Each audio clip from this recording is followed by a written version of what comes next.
Hey everyone, so in today's video I'm going to teach you an epic Forex breakout strategy. Now this is a strategy that I learned all the way back in 2005 when I first started trading, and it has served me extremely well throughout the years, and today I want to teach you guys that strategy as well. But before we get into it, as always, please remember to click the subscribe button below. So if you haven't already done it, subscribe to the channel and also hit the bell so that you stay up to date with all of my videos as and when I release them. Okay, so Forex breakout trading. Now, breakout trading is probably one of the simplest forms of trading because it doesn't require that much in terms of being able to read price structures and charting patterns and things like that. So a relatively simplistic approach, and it really kind of has you making consistent profits from the markets very, very quickly. Now, as I said earlier on, this is a strategy that I learned all the way back in 2005 when I first started my financial trading career. It's a very simple price-based strategy that allows you to ultimately extract small but very consistent profits from the Forex markets. And what's great about this strategy is that all of the decision making takes place before you're actually in the trade, which removes some of the psychological hurdles that many traders face. And although this was actually designed for day trading, so I use this when I'm looking to day trade the markets and the Forex market specifically, it can be applied to any time frame and indeed any instrument because it is a price-based strategy after all. So how do we go about trading this strategy? Well, first of all, let's look at the chart setup. Now for this strategy, I use two time frames. I use the 15-minute chart and the 1-hour charts. On the 1-hour chart, I apply two indicators. So I have the 100 exponential moving average, and then I have a 20-period ATR, which is the average true range, and that's available on most charting platforms out there. But what's important to do with the average true range is that I'm actually basing it off of the daily time frame. So I'm not looking at the average true range, the 20-period average true range for the 1-hour chart. Even though I'm applying it to this chart, I'm basing it on the resolution of the daily time frame. Now the rules for this strategy, and we'll get across to the charts in a second, so I'll walk you through a trade, but just to give you the rules in sort of black and white. The rules for the strategy are ultimately we're looking to apply trend lines to our charts, okay? Because what we're going to be doing is we're going to be taking breakouts of these trend lines. So we're looking for a minimum of 2 swings in order to establish a trend line. And if you don't know what I mean, don't worry, because I'll show you that when we jump across to the charts in just a few minutes.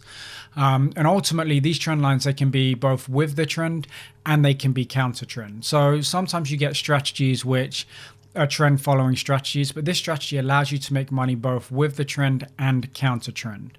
Now what we're waiting for ultimately is a breakout of these trend lines, and a breakout is confirmed when the market closes beyond one of our trend lines. So whether it be the trend line with the trend or the trend line that's counter trend, all we're waiting for is we're waiting for the price to break outside and close outside of the trend line.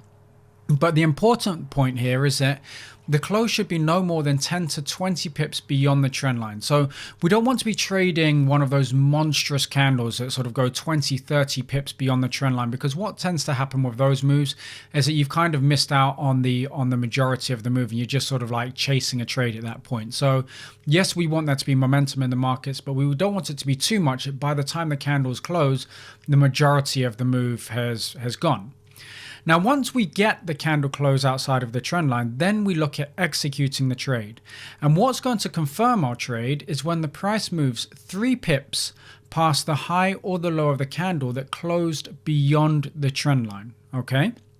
And that's important. So we're not just going to take it because the price closes beyond the trend line, because you know that can happen and the price can go in the opposite direction and trade back within the trend. We actually want confirmation of this. So we'll be looking for the price to move 3 pips past the high or the low of the candle. It's going to be the high of the candle if the break was to the upside, and it's going to be to the low of the candle if the break was to the downside. Now, when it comes to our targets, we set our targets according to the ATR. So if we have an ATR that's greater than 100, then our profit target is going to be 30 pips away from our entry, and our stop loss is going to be 45 pips away from our entry.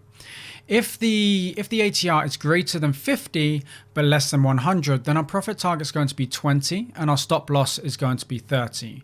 And if the ATR is less than 50, so you've got an extremely low volatility pair or instrument that you're trading, then the profit target is going to be 15 pips away and the stop loss is going to be 20 pips away.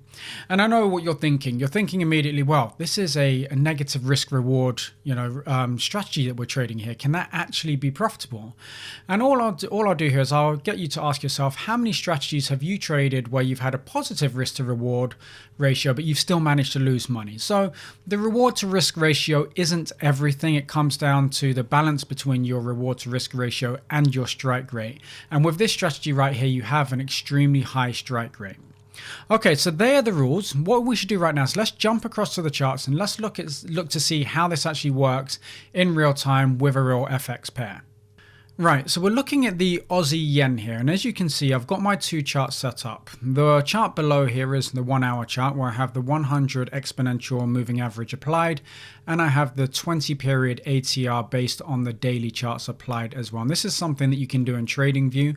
I'm not sure if you can do it on your charting platform, and if you can't, then what you'd have to do is ultimately just basically bring up a third chart and apply the ATR to the daily chart on the third chart. But if you have TradingView, then actually we can do all of this on this chart right here. So we apply the indicator, which is the ATR down there. If I just go into the settings, you can see that we've got the resolution, which I've set to 1 day, 20 period according to the 1 day there. So that's how you do that in TradingView. Now then, as far as applying the moving average, well, I'm sure if you guys watching this, you know how to apply a moving average to your chart. And it's just the 100 exponential moving average. Now, what I use the 1 hour chart for really is context more than anything. So I'm not going to be trading based on this chart. I'm just going to be using this chart just to give me a little bit of context to let me know which way is the market trading in, and also obviously to give me the ATR value for my profit targets and my stop losses. What I actually trade from will be the 15-minute chart. Okay, so the 15-minute chart is where all of the magic happens, and this is where we're going to apply our trend lines as well. So what I'm going to do is I'm going to walk you through a trade that we had just a couple of days ago and just show you exactly what it is that we were looking at and how you actually apply these rules to the charts. So the first thing that we have to do is we have to apply our trend lines, okay? And as I said, we can apply it both with the trend and against the trend. And the way that the day started out is I had a trend line coming across the bottom of the markets like that there, and then you also had a trend line coming across the top of the markets like this here. And what we were looking for is we were looking for 2 touch points, right? So remember we said that I want a minimum of 2 swing points in order to take the trade. Well, we can see that we have this here. So the market's gone away from the trend line, it's pulled back again, it's gone away, it's pulled back. So we've got a couple of touch points there. And what's important to understand about the trend lines for this strategy is that I'm not looking to just trace price action. So sometimes you get people put in trend lines like that, and that's absolutely fine if you're trading with the trend and you've got a strategy that sort of lends itself to that. But for this here, we actually need some price action. So we need some swings to determine when we get involved in the trade. And what you will see here is the market has actually breached the trend line here, but it didn't close above that. And then it kind of went away from there. So what I will do in that case is I'll actually adjust the trend line very slightly. So I'll pull that up a little bit. We then get the market breaching the trend line again over at this point here. We weren't awake at that point, so it doesn't really matter. But in any case, it broke the trend line there, but it didn't close above there. And even if it had, we didn't get the move. If I zoom in here, we didn't get the move beyond the high of the candle, so that wouldn't trigger a trade, and the market sold back below. So what we do then is we alter and we adjust this trend line again. And then we can see again at 7:15 in the morning, the market eventually does break through the trend line and it closes beyond the trend line. But what it doesn't do is it doesn't go break through the high of the candle by 3 pips. We can see that immediately the candle sells back below. So from that perspective, we're not interested. And what we can do is we can go and adjust our trend line just a little bit more. Now that's what you've got to do with this strategy. We've ultimately got to make sure that we are proactive in adjusting our trend line so we understand where our entry is going to be.